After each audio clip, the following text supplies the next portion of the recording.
Ya, assalamualaikum warahmatullahi wabarakatuh. Perkenalkan, nama saya Ahmad Saifuddin. Saya kuliah di Institut Agama Islam Tarbiyatul Thalabah Lamongan, jurusan Tarbiyah Prodi PGMI. Ngomong-ngomong soal teknologi ya, teknologi saat ini berkembang sangat cepat. Perkembangan teknologi pada zaman sekarang sangat jauh berbeda dengan teknologi pada zaman dahulu. Seperti pada zaman saya dulu, pada saat masih sekolah SD atau MI, contohnya HP. Itu dulu pada saat MI atau SD, pada masa saya itu HP hanya digunakan untuk SMS dan telepon. Dan sekarang HP dari segi kecanggihan juga sangat berkembang, seperti bisa digunakan untuk video call, menonton video, streaming, lalu bersosmed, dan juga akhir-akhir ini HP juga seringkali dijadikan media dalam pembelajaran pada masa pandemi COVID-19 belakangan ini. Berkembangnya suatu teknologi sudah menyentuh sampai ranah pembelajaran. Berkembangnya suatu teknologi bertujuan untuk menjadikan suatu pembelajaran agar terlihat lebih unik dan menarik, agar pada saat proses pembelajaran siswa tidak merasa bosan, tetapi menikmati proses pembelajaran. Selain itu juga dapat meningkatkan daya tarik tersendiri bagi siswa. Dan sekarang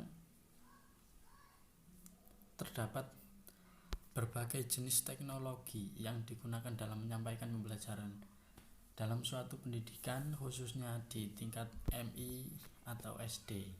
Berbagai teknologi mempunyai cara atur tersendiri dan mempunyai manfaat yang sama, yaitu untuk mempermudah dan menyampaikan pembelajaran. Dengan teknologi bisa juga dilakukan pembelajaran jarak jauh dengan tidak mempermasalahkan ruang dan waktu. Salah satunya adalah memanfaatkan teknologi sebagai media pembelajaran berbasis electronic learning yang akan saya bahas dalam video kali ini. Pada kesempatan kali ini saya akan mempresentasikan isi dari makalah saya yang saya buat kemarin. Ini akan saya presentasikan lewat slide video ini. Ya, saya mulai. Ya, jadi dalam slide video ini saya akan membahas tentang pemanfaatan teknologi sebagai media pembelajaran berbasis elektronik atau e-learning, electronic learning di tingkat MI atau SD.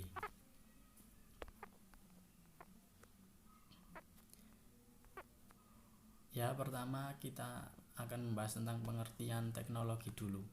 Kata teknologi atau dalam bahasa Inggrisnya technology berasal dari bahasa Yunani, yaitu techne, yang berarti seni, kerajinan atau keterampilan, dan juga logia yang berarti kata, studi, atau tubuh ilmu pengetahuan. Jadi secara etimologis, teknologi merupakan pengetahuan tentang membuat sesuatu. Ya, itu. Sedangkan secara terminologi, teknologi adalah technology is the application of knowledge for a practical purpose. Yang maksudnya teknologi adalah aplikasi pengetahuan untuk suatu tujuan praktis.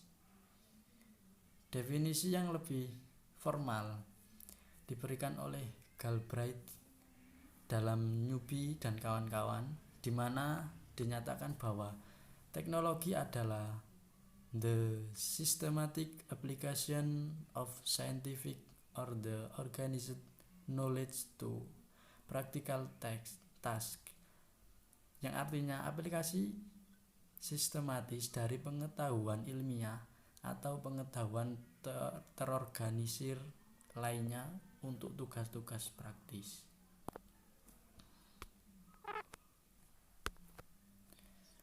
Selanjutnya, pengertian teknologi pembelajaran.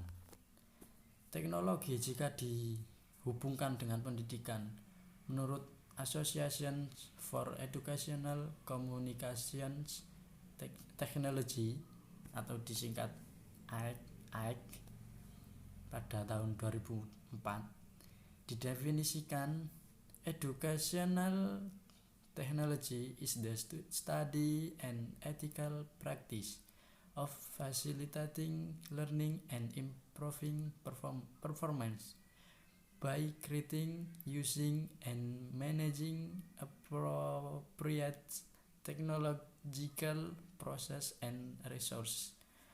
Yang artinya teknologi pendidikan adalah studi dan etika praktek dalam upaya memfasilitasi pembelajaran dan meningkatkan kinerja dengan cara menciptakan, menggunakan, atau memanfaatkan dan mengelola proses dan sumber-sumber teknologi yang tepat. Definisi lain menyatakan, the term technology when used in the teaching and learning context refers to the application of contemporary educational theories and tools to design environments to carry out reliable and effective modes of teaching and learning, yang berarti ketika digunakan dalam konteks pembelajaran, istilah teknologi mengacu pada penerapan teori-teori pendidikan kontemporer dan alat-alat untuk mendesain lingkungan untuk melaksanakan pembelajaran dengan cara yang handal dan efektif.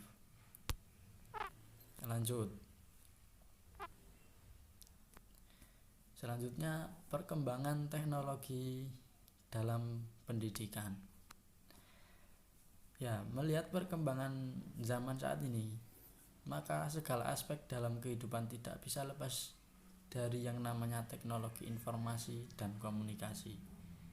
Apalagi dalam dunia pendidikan, dimulai dari sistem pengelolaan data peserta didik saat ini sudah dipermudahkan dengan adanya TIK melalui situs berbasis online. Pengisian data peserta didik dari sekolah dasar dapat dengan mudah diunggah dan dapat diterima langsung oleh Permendikbud dengan cepat. Tidak hanya berhenti di situ, sekarang ini guru juga dituntut untuk memanfaatkan teknologi informasi dan komunikasi dalam proses pembelajaran. Hal tersebut dijelaskan dalam Permendikbud nomor 37 tahun 2008 pasal 2A ayat 1 yang berbunyi, muatan informatika pada sekolah dasar atau madrasah ibtidaiyah dapat digunakan sebagai alat pembelajaran dan atau dipelajari melalui ekstrakurikuler dan atau muatan lokal. Jadi, setiap guru dituntut untuk dapat menggunakan teknologi informasi dalam proses pembelajaran, baik itu muatan lokal maupun ekstrakurikuler. Selanjutnya, masih perkembangan teknologi dalam pendidikan. Perkembangan teknologi dalam pembelajaran dapat digunakan sebagai alat bantu bagi siswa dalam proses pembelajaran dan alat bantu bagi guru dalam proses pembelajaran juga. Alat bantu bagi siswa adalah mempermudah dalam mengikuti pembelajaran seperti mengolah kata, membuat grafik, membuat portofolio, dan lain-lain. Sedangkan alat bantu bagi guru adalah mempermudah dalam mencapai tujuan pembelajaran seperti penayangan materi dalam bentuk video, visual, bahkan audio visual. Seiring dengan perkembangan teknologi yang semakin pesat, kebutuhan atas suatu konsep dan mekanisme kegiatan pembelajaran berbasis teknologi menjadi tidak terelakkan lagi. Konsep yang kemudian dikenal dengan sebutan e-learning atau electronic learning ini membawa pengaruh terjadinya proses transformasi pembelajaran konvensional ke bentuk digital, baik secara isi dan sistemnya. Selanjutnya kita akan membahas e-learning, pengertian e-learning. E-learning terdiri dari dua bagian, yaitu E yang merupakan singkatan dari elektronik dan learning yang berarti pembelajaran. Jadi e-learning berarti pembelajaran dengan menggunakan jasa bantuan perangkat elektronika, khususnya perangkat komputer. Karena itu maka e-learning sering disebut pula dengan online course. Selanjutnya ada komponen yang membentuk e-learning. Jadi untuk dapat dilakukan dalam proses pembelajaran berupa e-learning itu ada beberapa komponen yang membentuk. Yang pertama yaitu infrastruktur learning. Infrastruktur e-learning dapat berupa personal komputer atau PC, jaringan komputer, internet, dan juga perlengkapan multimedia. Yang kedua, komponen yang membentuk e-learning yaitu sistem dan aplikasi e-learning.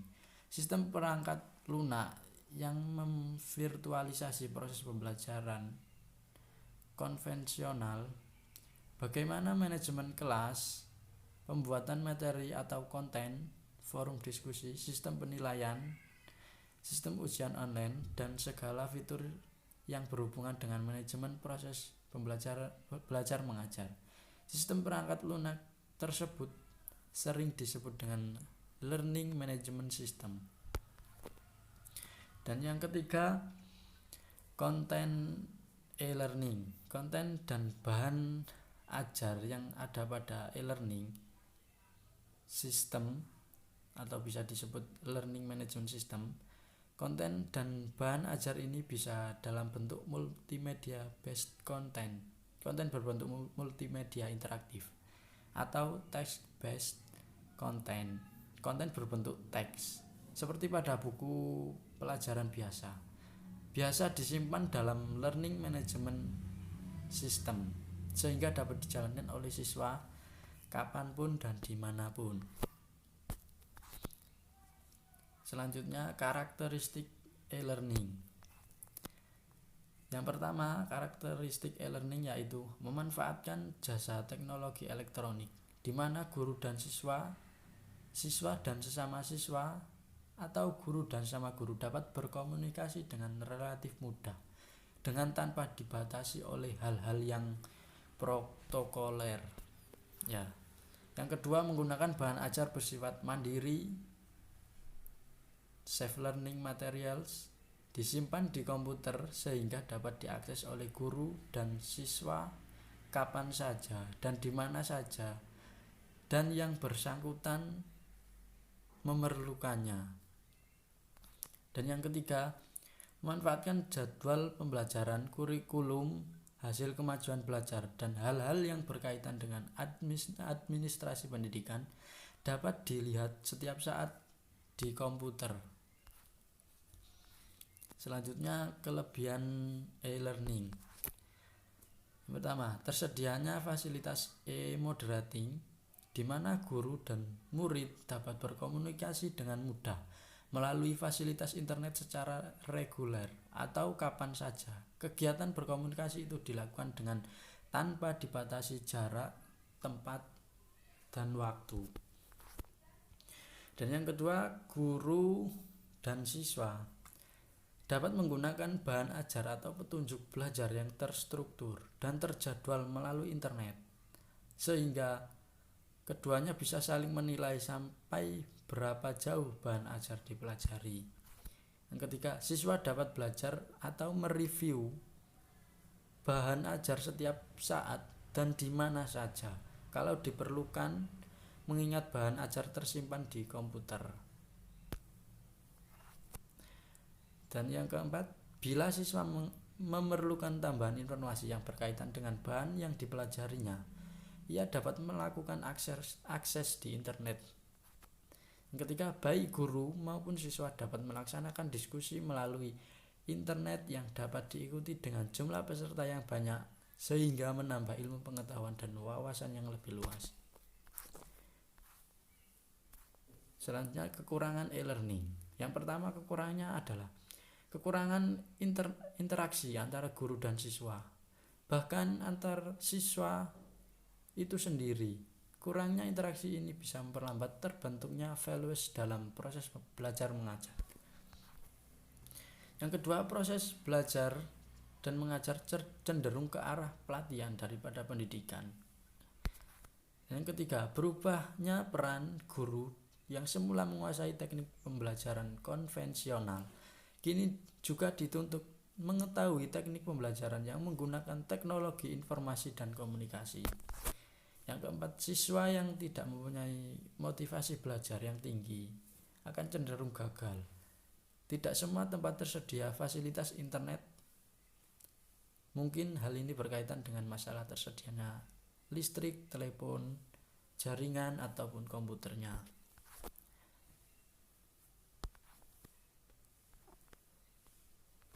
Ya, itu tadi pembahasan presentasi saya tentang pemanfaatan teknologi sebagai media pembelajaran berbasis elektronik atau e-learning di tingkat MI atau SD.